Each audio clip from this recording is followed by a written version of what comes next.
So for more on this, let's bring in pollster for American Pulse Research and host of the Political Trade Secrets podcast, Dustin Olson, as well as former Georgia Congressman Jack Kingston. Gentlemen, good morning. All right. But Dustin, take us through maybe how just the average American is viewing this shutdown. We know it may have hurt the Republicans last Tuesday in those elections, but will this be a factor in the voters' mind next year? Well, unfortunately, a lot of people forget. They have short memories. It's interesting, at the very beginning of the shutdown, the Harvard-Harris poll came out, and they had some interesting insight. Voters may not always be paying attention to everything that's going on, but they're pretty smart when you get them to focus on stuff.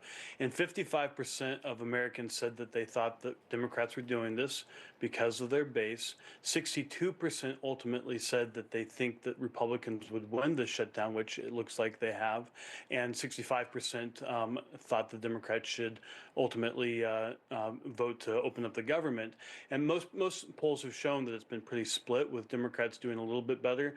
But still today, we have 14 votes where even the people who came across the aisle voted to keep the government shut. And now, even still, most Democrats are supporting keeping the government shut. So I think this is going to have reverberations. If I were in Congress, I would put forward legislation immediately to force members of Congress to not get paid in the next Congress if they were to keep the government shut down, because I think people are pretty fed up with all of this. Yeah, I mean, the fact that they would get paid and then the average American would not get paid or receive their SNAP benefits, whatever it may be. Yeah, I completely agree with that. But you would think the people on both sides of the aisle would be happy this is potentially coming to an end. But Jack, take a listen to how they handled the news over at MSNBC.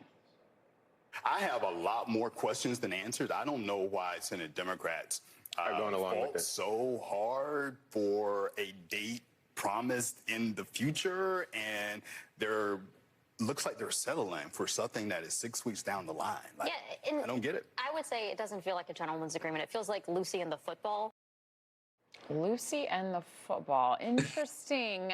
Jack, your reaction to this? Well, first of all, whenever there's division in the opposite team, I'm all for it. So I hope they continue to argue. But to me, they just sound like armchair quarterbacks. They're not in the trenches. They don't have to go home and face those unpaid workers in Virginia or Maryland. Now, it's odd that only Tim Kaine seems to be the senator from the Washington area who's going to vote for it. But at the same time, I think that you fight the good fight, but you still have to govern. And right now, there's other issues that aren't even discussed in this debate that we need to get to. And most importantly, national defense and the defense of appropriation bills and the national security bill and everything else. We got to get Congress back to work. There's no question about it. And I do want to say this to Dustin.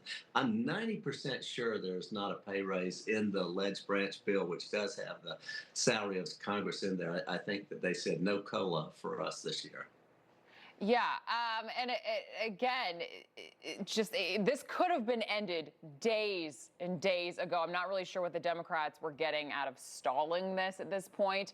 But, Dustin, we really need to get to this breaking news before we let you both go. President Trump reportedly pardoning Rudy Giuliani, Sidney Powell, Mark Meadows, and others associated with that 2020 election case against the president.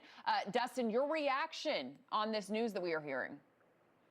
Well, I still consider Rudy Giuliani to be America's mayor, and this has been a dark chapter for the country over the last few years, dealing with everything that's happened. And the president doing this means we can move on. These were ultimately his lawyers, and to think that they have paid such a price for representation, it's not going to be popular with part of the country, but ultimately I think it's a good thing to be able to move on. People shouldn't, if you're going to be someone's lawyer, you shouldn't have to pay a price for having represented them. Yeah, Jack, your thoughts on this, please. 100% with Dustin on this. It's a very dark chapter in America. I think the president's right in getting it behind us. Yeah, absolutely. Dustin Olson, Jack Kingston, thank you both for joining us this morning. Really appreciate your time. Thank you. Thanks, Alex.